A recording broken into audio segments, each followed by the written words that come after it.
এটা একটু ছোট করে দেন না, সামনের সাইডে খুশি।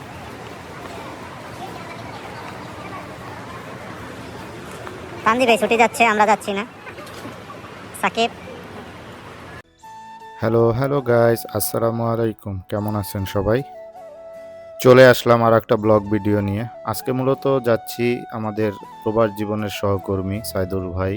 সে ছুটি যাচ্ছে, তাকে এয়ারপোর্ট ড্রপ করার জন্য। কিন্তু তার বাসায় যাওয়ার আগে আমরা হোসেনের সঙ্গে দেখা করে যাব, কারণ হোসেনের যাওয়ার কথা ছিল, কিন্তু হোসেনের ডিউটির কারণে হোসেন যেতে পারলো না। ওর মর্নিং শিফট চলতেছে।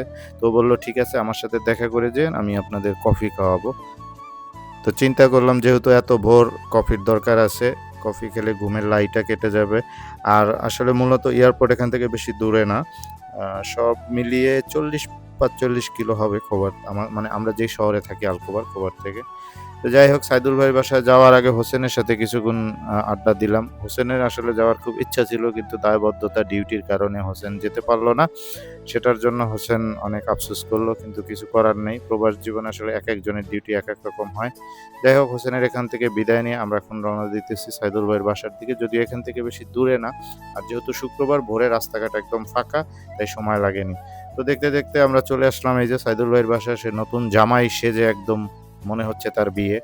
যাই হোক, বাড়িতে যাওয়ার সময় আসলে মানুষের মনে অন্যরকম একটা আনন্দ কাজ করে। তো ইতিমধ্যে আমাদের মাঝে উপস্থিত হলেন নায়ক সাকিব খান লুঙ্গি পরে।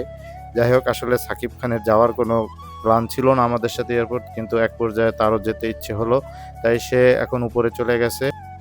আমরা মূলত এখন সাকিবের জন্য ওয়েট করতেছি। সাকিব রেডি হয়ে আসলেই আমরা রওনা দেব। আসলে দুর্ভাগ্য, আমরা বিকেলের কোনো টিকিট পাইনি। তো বাধ্য হয়ে এই ভোরের টিকিট কাটতে হলো। আমার ভোরের টিকিটে খুব আমার প্রবলেম হয়, কারণ ভোরের টিকিটে যাওয়া এই সকাল সকাল উঠে খুবই কষ্টকর। যাই হোক, রাস্তাঘাট একদম ফাঁকা দেখা যাচ্ছে, কারণ শুক্রবার তো সৌদি আরবে শুক্রবার ম্যাক্সিমাম কোম্পানি অফ ডে থাকে। যে কারণে আর একে তো এটা খুব ভোরে, এখন টাইম এখানের টাইম 6টা। তো সেই ক্ষেত্রে একদম রাস্তাঘাট ফাঁকা, যে কারণে রাস্তাঘাটে কোনো গাড়ি দেখা যাচ্ছে না। এইদিকে আমাদের সাকিব, সে খুব ইমোশনাল হয়ে পড়ছে। তার বন্ধু সাইদুল সে চলে যাচ্ছে, রান্না বাড়া করে তাকে কে খাওয়াবে, এই কারণে সাকিবের মন খুবই খারাপ। যাই হোক সাকিব, তুমি টেনশন করো না, নেক্সট টাইম তুমিও যাবে। মূলত সাইদুল ভাই এবার প্রায় 3 বছর পরে যাচ্ছে। অতীতে বছর বছর যাওয়া হতো, কিন্তু লাস্ট টাইম যখন কোম্পানি পরিবর্তন হয়, অনেকেই জানেন বিদেশের বাড়ি কোম্পানি পরিবর্তন হলে নতুন নিয়ম, নতুন সব কিছু মানা লাগে। তো ওই মানতে মানতে আর কি 3 বছর হয়ে গেছে। যাই হোক, 3 বছর পরে যাচ্ছে, অন্যরকম এক আনন্দ, অন্যরকম এক খুশি কাজ করতেছে।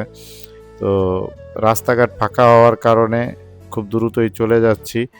আর সৌদি আরবে ভিশন 2030 উপলক্ষে প্রচুর পরিমাণে ডেভেলপ হচ্ছে দুই সাইডে। আগে দাম্মাম এয়ারপোর্টে যাওয়ায় দুই সাইড একদম ফাঁকা ছিল, মরুভূমির মতো ছিল, কিন্তু আস্তে আস্তে বসতি বাড়ার কারণে এখন মনে হচ্ছে যে ইন ফিউচারে 2030-এর মধ্যে এয়ারপোর্ট পর্যন্ত শহর এক্সটেন্ড হয়ে যাবে, যা মনে হচ্ছে। আগে এই এয়ারপোর্ট যেতে এত ফাঁকা রাস্তা ছিল যে সন্ধ্যার পরে যেতে খুব একটা আনইজি লাগতো।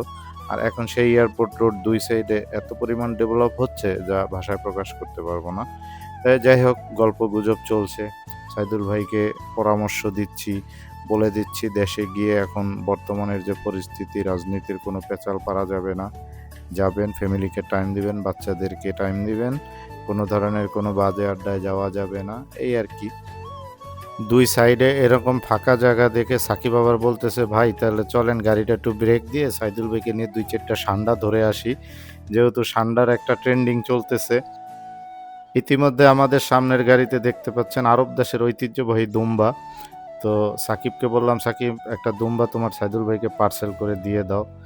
সাইদুল ভাই বলতেছে এমনিতেই তার যে লাগে সেখানে নাকি মাল বেশি হয়ে গেছে, তারপরে সে আবার দুম্বা কিভাবে নিবে।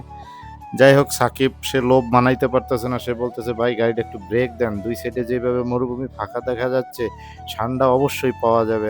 এখন বুঝলাম না সাকিব হঠাৎ করে ঠান্ডা ধরার জন্য এত উতলা হয়ে আছে কেন? যাই হোক, সাকিবকে নিয়ে একটা ট্যুর দিতে হবে আমাদের ঠান্ডা ধরার। মনে হচ্ছে সাকিবের ঠান্ডা ধরায় অনেক অভিজ্ঞতা আছে।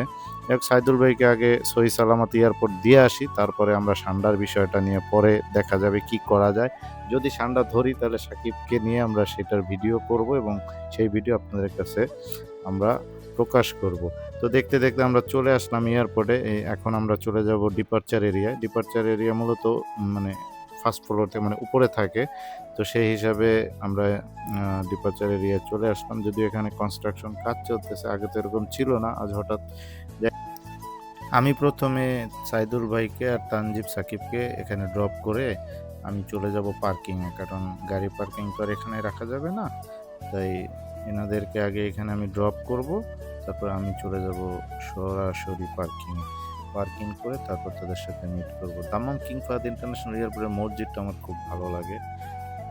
ইতিমধ্যে সাকিব খান ট্রলি নিয়ে আসলো। ও আমাদের সাথে তো আরেকজন পার্টনার ছিল, তার নাম তো বলতে আমি ভুলেই গেছি, মিস্টার রাব্বি। রাব্বিও হচ্ছে সাইদুল ভাইয়ের রুমমেট। যাই হোক, তারপরে ওরা মাল আসলে লোড করতেছে ট্রলিতে। তো লোড করে আমি ওদেরকে বলছি তোমরা ভিতরে চলে যাও, আমি পার্কিং করে আসতেছি। তো আমি চলে যাচ্ছি পার্কিং করার জন্য। পার্কিং আশা করি খুব দ্রুতই পেয়ে যাবো, যেহেতু শুক্রবার। হ্যাঁ, পার্কিং খালি আছে, দেখা যাচ্ছে অনেক পার্কিং খালি আছে। তো আমি চেষ্টা করবো যতটা কাছাকাছি করা যায়। যাক, পার্কিং করার পরে আমি হেঁটে হেঁটে এখন চলে যাচ্ছি ভিতরে। তাদেরকে আমি বলে দিয়েছি তোমরা উপরে গিয়ে মাল র্যাপিং করো। তো একদম ফাঁকা, দেখেন ভোরে তো 6টার দিকে, যেই কারণে এয়ারপোর্টে কোনো রাশ নাই। তো এর আগে আমি আবার একটু টাইমিংটা চেক করে দেখলাম ফ্লাইট টাইমিং ঠিক আছে কিনা, দেখলাম ঠিক আছে। এরপর আমি লিফটে করে চলে যাচ্ছি ইন্টারন্যাশনাল ডিপারচার এরিয়ায়, সেটা হচ্ছে সেকেন্ড ফ্লোরে। গাইস, একটা জিনিস, আপনাদের কাছে এয়ারপোর্টটা কেমন লাগছে প্লিজ কমেন্ট করে জানাতে ভুলবেন না কিন্তু। একদম নিরিবিলি। আর আমাদের দেশের এয়ারপোর্টের সাথে যদি তুলনা করি তাহলে বাকিটা আপনারা কমেন্টেই বলেন। যাই হোক, তারপরে আমি আস্তে আস্তে, ওরা অলরেডি মাল র্যাপিং করার জন্য প্রস্তুতি নিচ্ছে। আগে মালটা আমরা ওয়েট দিয়ে দেখতেছি যে আমাদের যে লিমিট আছে বুকিংয়ের জন্য, সেই লিমিট ঠিক আছে কিনা। তা আলহামদুলিল্লাহ লিমিট সব কিছুই ঠিক আছে, যদিও অতিরিক্ত কিছু মাল আসছিল, ওটা পরবর্তীতে আমরা হ্যান্ড ক্যারিতে ম্যানেজ করেছি। তো এখানে র্যাপিং চলতেছে, পার লাগেজ এখানে র্যাপিংয়ে 25 রিয়াল নেয়।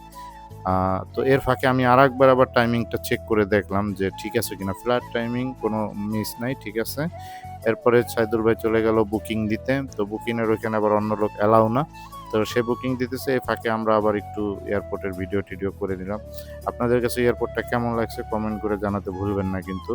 দাম্মাম কিং ফাহাদ ইন্টারন্যাশনাল আমার কাছে খুবই ভালো লাগে, নিরিবিলি, কোনো জাম নাই। এই যে আপনাদের জামাই যে দেশে যাচ্ছে।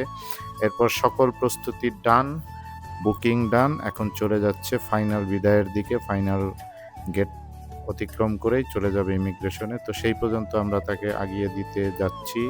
আমরা এখন এসকেলেটারে করে নিচে যাচ্ছি। যে সামনে দেখা যাচ্ছে ওইখান দিয়ে সে আসলে মূলত ফাইনাল গেট তার। তো টাটা সাইদুল ভাই, সাবধানে যাবেন। চলে যাচ্ছে সাইদুল ভাই, আমরা তাকে শেষ বিদায়টা একটু টাটা করে দিয়ে এখন আমরা চলে যাচ্ছি, কারণ আমাদের পার্কিংয়ের টাইমিং 1 ঘন্টা হয়ে গেছে। 1 ঘন্টা হতে আর 7 মিনিট 8 মিনিট বাকি আছে, এই কারণে আমরা খুব দ্রুত যাচ্ছি, কারণ 1 ঘন্টা 1 মিনিট হলে 2 ঘন্টার টাকা দিতে হবে। তো আমি তড়িঘড়ি করে পার্কিংয়ের ভিতরে যে এটিএম বুথ আছে ওখান থেকেই পে করে দিলাম, যেন আমাদের 1 ঘন্টা অতিক্রম না হয়। তো ফাইনালি লাকিলি 1 ঘন্টার আগেই পে করে দিছি। এখন 1 ঘন্টার জন্য আমাদের পে করতে হয়েছে 3 রিয়াল 75 হালালা। যাই হোক গাইস, দেখতে দেখতে ভিডিওটা শেষের পর্যায়ে, আমরাও বের হয়ে যাচ্ছি। ভিডিওটা আপনাদের কাছে কেমন লেগেছে কমেন্টস করে জানাতে ভুলবেন না। প্রবাসের ছোট্ট ছোট্ট এরকম স্টোরি দেখার জন্য আমার পেজটিকে ফলো দিয়ে রাখবেন। আমার পেজটি একদমই নতুন। আল্লাহ হাফেজ, সবাই ভালো থাকবেন, সবার জন্য দোয়া রইল, আমাদের জন্য দোয়া করবেন। টাটা।